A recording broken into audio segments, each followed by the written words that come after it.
তা ঠান্ডা তো এবারে বেশ জমিয়েই পড়েছে। কি বলো সভাসদগণ? আগে হ্যাঁ মহারাজ। এই শীতের হাত থেকে বাঁচতে হলে আমাদের প্রত্যেককে নিজেদের স্বাস্থ্যের প্রতি সচেতন হতে হবে। হ্যাঁ হ্যাঁ হ্যাঁ, ঠিকই তো সবাইকে মধু খেতে হবে, গরম কাপড় পরতে হবে। মহারাজ, ওই গরম কাপড়ের কথা বলতে মনে পড়লো, ওই যে আপনি যে মন্ত্রী মশাইকে রাজ্যের সবাইকে কম্বল দেওয়ার জন্য বেশ অনেক মোহর দিয়েছিলেন, সেটার কি হলো মহারাজ? এই মরেছে, হঠাৎ করে এই কথা গোপালের কেন মনে পড়লো? হ্যাঁ হ্যাঁ, ঠিকই তো। আরে আমি তো ভুলেই গেছিলাম। তা মন্ত্রী, কম্বলের কি খবর? হ্যাঁ মহারাজ, সবাইকেই দেওয়া হয়ে গেছে, একদম হাতে গরম কম্বল ধরিয়ে দিয়ে এসেছি। মহারাজ, আমরা মনে হয় রাজ্যের মধ্যে পড়ি না। না কেন কেন কেন? না, রাজ্যের সবাই যদি কম্বল পেয়ে যায়, তাহলে আমরা কেন পেলাম না মহারাজ? হ্যাঁ মহারাজ, আমিও তো পাইনি। আমিও পাইনি মহারাজ। এ কি, কেউই তো পায়নি দেখছি। কি মহারাজ, দেখলেন তো? এই তো এতক্ষণ সবাই চুপ ছিল, যেই গোপাল কথা বলেছে আর সবার মুখ চালু। হ্যাঁ মানে মানে মহারাজ, মানে ওই আর কয়েকটা বাড়ি বাকি ছিল, আমি কালকেই দিয়ে দেবো সবাইকে। পথে এসো চাঁদ বদন, পথে এসো। হ্যাঁ হ্যাঁ হ্যাঁ, কালকে যেন শুনি সবাইকে দেওয়া হয়ে গেছে। শীত প্রায় পেরিয়ে গেল, এখনো কেউ কম্বল পেল না। হ্যাঁ মহারাজ, সামনেই তো সরস্বতী পুজো। আমি তো ভাবছি এবার পুজোয় আপনার দেওয়া নতুন কম্বল মুড়ি দিয়ে অঞ্জলি দেব। তাহলে মোটামুটি সবার বাড়িতেই কম্বল দেওয়া হয়ে গেল, কি বলেন? হ্যাঁ, সেই সকাল থেকে শুরু হয়েছে, এইমাত্র শেষ হলো। সব হয়েছে এই গোপালের জন্য। গোপালকে আমি মজা দেখাচ্ছি। সে তো আপনি সারা জীবন ধরেই গোপালকে মজা দেখালেন। না, আমি গোপালকে চিনে নিয়েছি, এখন ভালো করে চিনে নিয়েছি। শোন, গোপালের জান প্রাণ হলো ওর ওই ছোট ছোট নাতি নাতনিরা, আর ওই নাতি নাতনিদের দিয়েই গোপালকে জব্দ করতে হবে।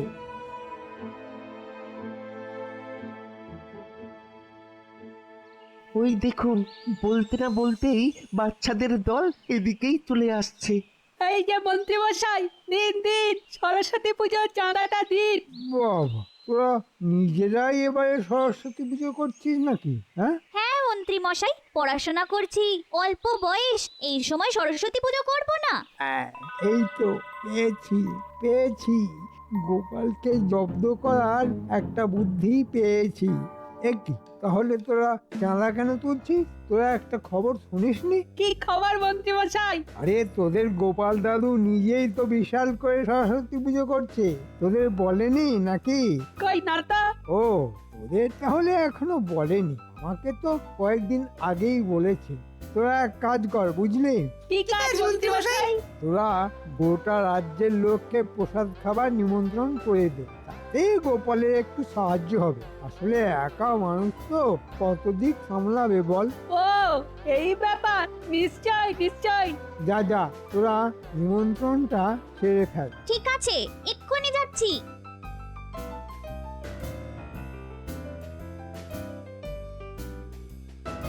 এবার গোপাল, তুমি এই ধাক্কা সামলাবে কি করে দেখো। হ্যাঁ, রাজসভায় আমার পিছনে লাগা, এবার আমার দান তুমি সামলাও।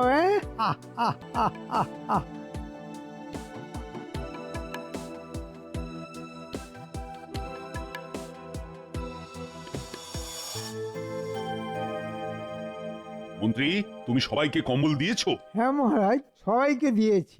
একটা কথা আছে মহারাজ, কি আবার কথা? এবার সরস্বতী পুজোতে আমরা সবাই একসাথে গোপালের বাড়ি যাব। কেন কেন কেন? সরস্বতী পুজোয় গোপালের বাড়িতে কেন? গোপাল আবার কি পুজো করছে নাকি? পুজো মানে একেবারে জাঁকিয়ে পুজো, ধুমধাম করে পুজো। জানেন, গোপাল আমাকে বলেছে ওর যাতে আরো বুদ্ধি হয়, তাই মায়ের কাছে মানসিক ছিল এবছর পুজো করবে। গোপাল, সত্যি তো তোমার এত বুদ্ধির আসল কারণটা এবারে আমি জানলাম। তুমি মা সরস্বতীর বন্দনা করবে, তোমার বুদ্ধি বাড়বে, এ তো খুব ভালো কথা। গোপাল, আমরা যাচ্ছি তো। আর বলবেন না মহারাজ, গোটা রাজ্য জুড়ে সবাইকেই নিমন্ত্রণ করেছে, শুধু আমরাই এখন অব্দি বাকি। তার মানে মন্ত্রীর আমাকে ফাঁসানোর মতলব, হ্যাঁ? ঠিক আছে ঠিক আছে। আসলে মহারাজ, কাল বিকেলে মন্ত্রী মশাই আমাকে বলছিলেন যে আমার এত বুদ্ধি কোথা থেকে আসে। তা আমি তখন বললাম মা সরস্বতীর পুজো করুন, দেখবেন আপনার মাথাতেও গড়গড় করে বুদ্ধি চলে আসবে। তখন উনি বললেন ঠিক আছে, তুমি তাহলে পুজোটা করো আর আমি সবার খাওয়া দাওয়ার খরচাটা দেব, যদি মা সরস্বতী খুশি হয়ে আমার মাথাতে একটু বুদ্ধি দেন। দেখছেন তো মহারাজ, এখন কেমন শুধু আমার কথা বলছে গোপাল। আচ্ছা গোপাল, আমি আবার কবে তোমাকে এই সব কথা বললাম? কেন, কালকেই তো বিকেলে, যখন আমি আপনাকে পুজো করার কথা বললাম। ঠিক সেই সময়ই তো। শুধু ভুলে যান মন্ত্রী মশাই, একটু না একটু ব্রাহ্মী রস খান, দেখবেন মাথার স্মৃতি শক্তি বাড়বে। গোপালের পুজো, মন্ত্রীর খাওয়া দাওয়া, ঠিক আছে ঠিক আছে। আমি একটা কথা বলি, তোমরা দুজনে মিলে তাহলে রাজবাড়িতেই পুজোটা করো। মন্ত্রী যখন এত লোকজন খাওয়াবে তখন নিশ্চয়ই বড় জায়গারও দরকার হবে। একদম মহারাজ, অনেক বড় জায়গা। এই মন্ত্রীকে ছাড়া যাবে না, না হলে কোথাও পালিয়ে যাবে। মন্ত্রীকে দিয়েই খাওয়ার খরচা তুলবো। আচ্ছা মহারাজ, অনেক ধন্যবাদ আপনাকে। তাহলে আজকে কি সিদ্ধান্ত নেওয়া হলো মন্ত্রী? কি মহারাজ? মানে গোপাল যে পুজোটা করবে সেটা রাজবাড়িতেই হবে, আর গোপালের দায়িত্ব পুজোর জিনিসপত্র কেনা, আর তোমার দায়িত্ব রাজ্যের সবাইকে ভোজ খাওয়ানো। আগে ইয়ে মানে মন্ত্রী মশাই, আমরা জানি আপনি দয়ালু মানুষ, এত লজ্জা পাবেন না। আচ্ছা সভাসদগণ, আজকে তাহলে সভা এইটুকুই থাক।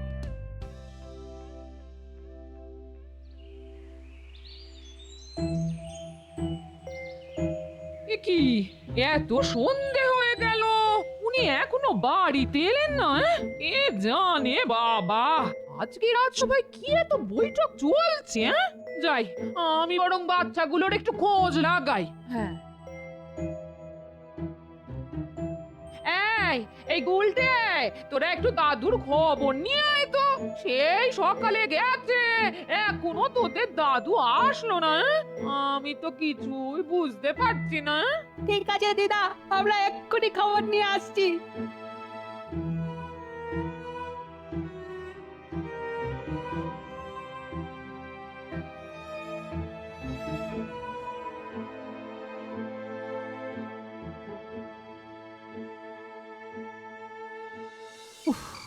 বাপরে, রাজসভায় আলোচনা শেষ হতে হতে সন্ধে হয়ে গেল। না, কিছু একটা করতেই হবে। একটা মন্ত্রী আমাকে ভেবেছিল ফাঁদে ফেলে মজা লুটবে, কিন্তু উল্টে মন্ত্রীকেই ফাঁসিয়ে দিয়েছি।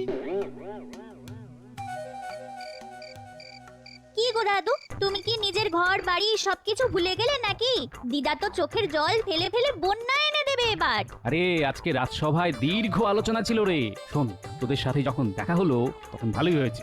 না না দাদু, তুমি বলার আগে আমাদেরও তোমার সাথে অনেক কথা আছে। তুমি আমাদেরকে না বলে নিজের বাড়িতে ধুমধাম করে পুজো করছো শুনলাম। আরে না না, আমি বাড়িতে পুজো করছি না। মন্ত্রী আমাকে বিপদে ফেলার জন্য ওসব বানিয়ে বানিয়ে নিশ্চয়ই বলেছে। যাই হোক, আমিও প্যাঁচে ফেলে মন্ত্রীকেও বিপদে ফেলে দিয়েছি। এই বলেছে দাদু, আমরা তো গ্রাম জুড়ে লোকজনকে নিমন্ত্রণ করে ফেলেছি। সে ভালোই করেছিস, ভালোই করেছিস, কারণ পুজোর খরচা আমি দিলেও লোকজনকে প্রসাদ খাওয়ানোর দায়িত্ব মন্ত্রী মশাইয়ের। তোমার বাড়িতে পুজো হবে, মন্ত্রী মশাই খাওয়াবে, পুরো ব্যাপারটাই কিরকম খিচুড়ি হয়ে যাচ্ছে। শোন, পুজোটা আমার বাড়িতে না, রাজবাড়িতেই হবে। আমি পুজোর বন্দোবস্ত করব, আর মন্ত্রী মশাই খাওয়ানো দাওয়ানোর যাবতীয় খরচা দেবেন। কিন্তু আমরা তো সবাইকে তোমার বাড়িতে আসতে বলে দিয়েছি। তোরা সবাইকে বলে দিবি আমাদের বাড়ির পুজোটা একেবারে রাজবাড়িতেই হচ্ছে, আর পুজোতে সকলের জন্য দারুণ খাওয়া দাওয়ার বন্দোবস্ত রয়েছে। সবাই যেন এসে পুজো দেখে পেট পুরে খেয়ে যায়। আচ্ছা দাদু, আমরা তোমার কথা মতন আবার সকলের বাড়িতে বাড়িতে গিয়ে পরে আসবো। যা, তাড়াতাড়ি চলে যা, আর দিদাকে বলে দিস দাদুর একটু দেরি হবে, আমাকে এখন একটু অন্য কাজে যেতে হবে। ঠিক আছে দাদু।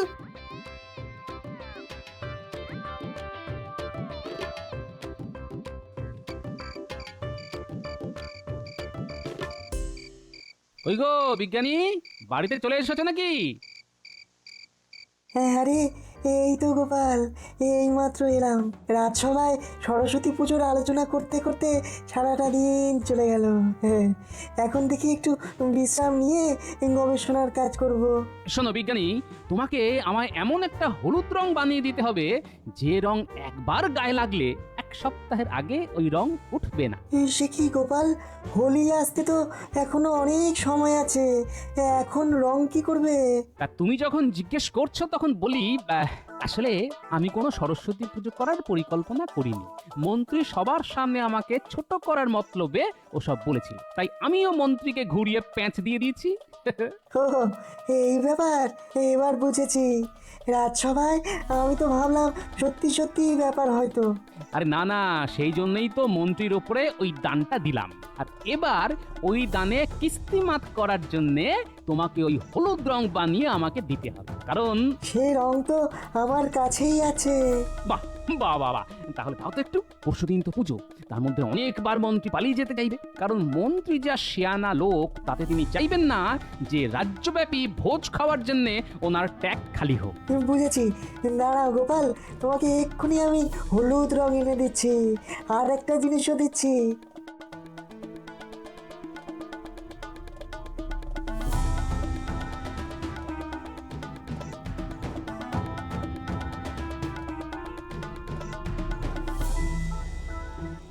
এই নাও গোপাল, এই নাও হলুদ রং, আর এই যে 1 জোড়া দস্তানা। রং যে মাখাবে সে যেন অবশ্যই এই দস্তানা পরে মাখায়, নইলে কিন্তু তার হাত থেকেও সপ্তাহখানেক রং উঠবে না। আচ্ছা বিজ্ঞানী, তোমাকে যে কি বলে ধন্যবাদ জানাবো সেটা বলে বোঝাতে পারবো না। আর ঠিক আছে, ঠিক আছে, আর কেউ থাকুক না থাকুক, একটা কথা মনে রেখো যে আমি তোমার পাশেই আছি। হ্যাঁ, সেই কারণের জন্যই তো তোমার উপরে এত ভরসা করি বিজ্ঞানী, আর কোনো দরকার পড়লেই তোমাকে বলি।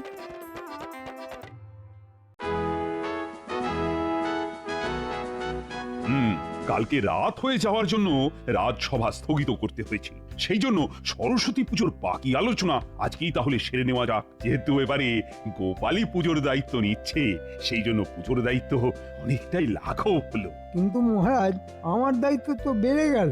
এ কি বলছো মন্ত্রী, তুমি তো নিজে থেকেই দায়িত্ব নিয়েছো ভোগ খাওয়ানোর। হ্যাঁ মহারাজ, আমি যখন মন্ত্রীকে আমার পুজো করার কথাটা বললাম, ঠিক তখনই মন্ত্রী মশাই আমাকে বললেন যে ওনার মনে অনেক ভক্তি, তাই উনি ভোগ খাওয়ানোর দায়িত্ব নেবেন। কিন্তু মহারাজ, কোনো কিন্তু নয়, কথা যখন দিয়েছো তখন তোমাকে তো দায়িত্ব নিতেই হবে। আমি সব চাল ডাল আলু সবজিওয়ালাদের বলে রাখবো, ওরা জিনিসপত্র দিয়ে যাবে, আর তুমি শুধু ওদেরকে মূল্যটা ধরে দিও, তাহলেই হবে। ঠিক আছে মহারাজ। মন্ত্রী মশাই যেভাবে মুখ ভার করছে, তাতে মনে হচ্ছে মন্ত্রী মশাইয়ের কোনো ইচ্ছেই নেই, তাহলে কাজটা করতেই হবে। আচ্ছা গোপাল, একটা কথা শোনো, রাজবাড়িতে পুজোর সমস্ত বাসন কুসন আছে, তাই তুমি শুধু পুজোর বাজার আর বাকি জোগাড়ের ব্যবস্থা করো। আর সবাই কিন্তু গোপালকে পুজোর কাছে সাহায্য করো। নিশ্চয়ই মহারাজ। ব্যাস ব্যাস, তাহলে গোপাল যাও যাও যাও, কাজে বেরিয়ে পড়ো। বাজার দোকান প্রতিমা আনা। হ্যাঁ মহারাজ, এক্ষুনি যাচ্ছি। ভাইয়া, সব প্রস্তুত তো? আরে হ্যাঁ হ্যাঁ, সব প্রস্তুত, প্রতিমা সাজানোই আছে, নিয়ে যাও। চলো চলো দাদু চলো। ওরে, কি মজা, কি মজা! রাজবাড়িতে তাদের পুজো! ওরে! বাহ বাহ বাহ বাহ, তুইও তো দেখছি আমাদের সভাকবির মতোই ছন্দে কথা বলছিস। হ্যাঁ দাদু, গুলটে না অনেক গুণ, আর মাথায় ভরা গুণ। এই, বাজে কথা বলবি না রে প্লা। তোরা এখন ঝগড়াটা বন্ধ কর দেখি, তোদের অনেক কাজ করতে হবে বুঝলি। কি কাজ দাদু? আমরা ঠাকুরকে নিয়ে যাই।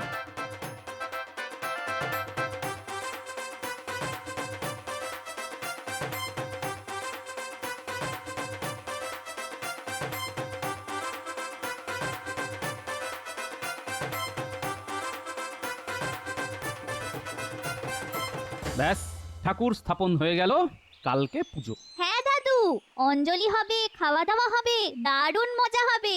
আচ্ছা শোন, মন্ত্রীকে যেহেতু ভোজের সব খরচ দিতে হবে, তাই উনি নিশ্চয়ই চাইবে কোনো না কোনো ভাবে সুযোগ বুঝে হাওয়া হয়ে যাওয়া, সেই জন্যে তোদেরকে কিছু জিনিস দিচ্ছি। এগুলো কি দাদু? একটা হচ্ছে হলুদ রং, আর একটা দস্তানা। আমরা কি করব দাদু? শোন, ভালো করে শোন। যেহেতু মন্ত্রীমশাই চেষ্টা করবে যেন তেন প্রকারেণ পুজোর আগে হাওয়া হওয়ার, তাই তোরা মন্ত্রীর বাড়িতে আগে ভাগে যাবি, গিয়ে এই দস্তানা পরে কাঁচা হলুদের সাথে এই হলুদ রং মিশিয়ে মন্ত্রীমশাইকে মাখিয়ে দিবি, আর কিছু একটা অজুহাত দিয়ে দিবি, ঠিক আছে?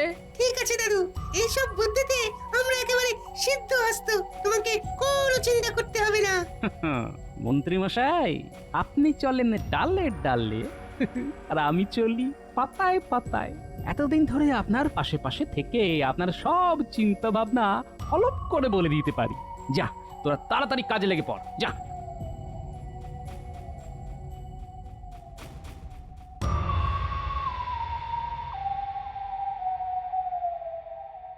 গিন্নি, তাড়াতাড়ি চলো, আমাদেরকে আজকের দিনটা বাড়িতে থাকলে চলবে না। হ্যাঁ হ্যাঁ, চলো চলো, আমি তো সব সময় শাড়ি গুছিয়ে রাখি। চলো কদিন আমার বাপের বাড়ি থেকে ঘুরে আসি। হ্যাঁ তাই চলো, নইলে অনেকগুলো টাকা বেরিয়ে যাবে। কি মরতে যে গোপালের পিছনে লাগতে গিয়েছিলাম। মন্ত্রীমশাই, ও মন্ত্রীমশাই, এ কি, এত সকালে আবার কে এলো? আমরা মন্ত্রী মশাই, আমরা একটু এদিকে আসুন তো দেখি।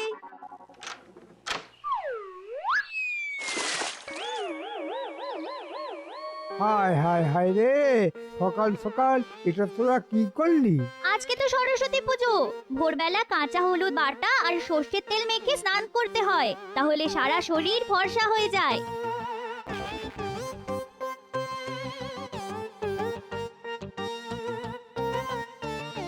এই তুমি তাড়াতাড়ি মুখে থেকে হলুদটা তোলো সাবান দিয়ে, আমাদের বেরোতে হবে তো। হ্যাঁ হ্যাঁ গিন্নি, এক্ষুনি করছি, নইলে শাশুড়ি মা আমাকে জামাই বলে চিনতেই পারবে না।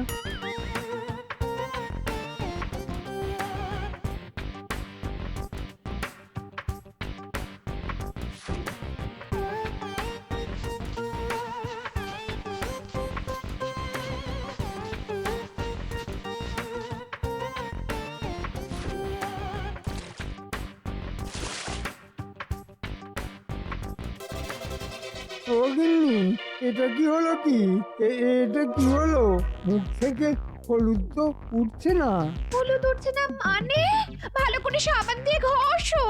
তখন থেকে ঘষছি তো, কিন্তু হলুদ তো ওটার বদলে সারা মুখ হাত গলায় ছড়িয়ে গেছে। সে কি কাণ্ড! একটু পরেই তো পুজো শুরু হয়ে যাবে, মহারাজ নিশ্চয়ই ভোগ খাওয়ানোর অর্থ চাইতে আসবেন।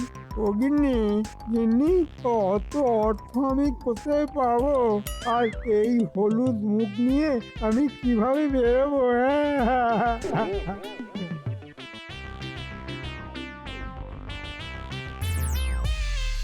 কি পুজোর সব জোগাড় তো হয়ে গেল, কিন্তু মন্ত্রী তো এখনো এলো না। মহারাজ, আমার মনে হয় মন্ত্রীমশাইয়ের অনেক খরচের ব্যাপার আছে তো, তাই এখন হয়তো মোহর গুনছে। চলুন চলুন মহারাজ, আমরা দুজনে বরং মন্ত্রীমশাইয়ের বাড়িতে গিয়ে ভোগের জন্য বরাদ্দ অর্থ চেয়ে আসি। হ্যাঁ হ্যাঁ হ্যাঁ, তাই চলো তাই চলো।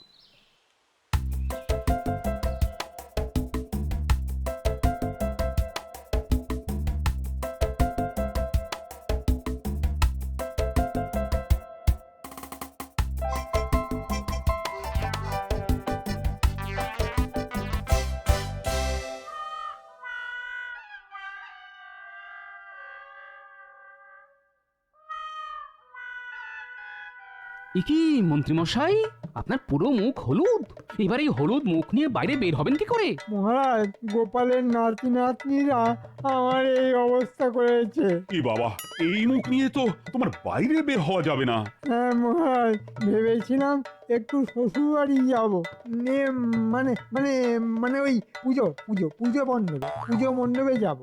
এই তো দেখলেন, মুখ ফসকে আসল কথাটা বেরিয়ে গেল তো মন্ত্রীমশাই। আমি রাজসভার মধ্যেই আন্দাজ করতে পেরেছিলাম যে আপনি মনে মনে পালানোর পথ খুঁজছেন। ও সব শুনবো না মন্ত্রী, দাও দাও, ভোগের সব আয়োজন হয়ে গেছে, 700 মোহর খরচ হয়েছে, ওটা মিটিয়ে দাও। অতগুলো মোহর তো আমার কাছে নেই মহারাজ। মহারাজ, মন্ত্রীমশাই কিন্তু চালাকি করছে, আপনি ছাড়বেন না। হ্যাঁ হ্যাঁ হ্যাঁ, তুমি এখন না দিলে তোমার 3 মাসের বেতন কাটা যাবে। ওরে বাবা রে, ওরে বাবা, দিচ্ছি মহারাজ, দিচ্ছি।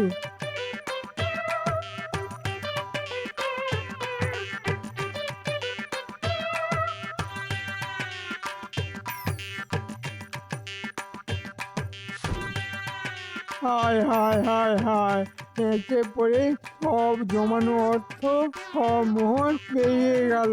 একটা কথা মনে রাখবেন মন্ত্রী মশাই, আপনি যেমন আমার ঘাড়ে কায়দা করে পুজোর দায়িত্ব ফেলে দিয়ে আমাকে ফ্যাসাদে ফেলতে চেয়েছিলেন, ঠিক তেমনি আমিও আপনাকে জব্দ করলাম। চলুন, ওদিকে পুজো শুরু হয়ে গেছে, এই হলুদ মুখেই অঞ্জলি দেবেন, চলুন। তার মানে মন্ত্রী, তোমার মনে মনে এই মতলব ছিল?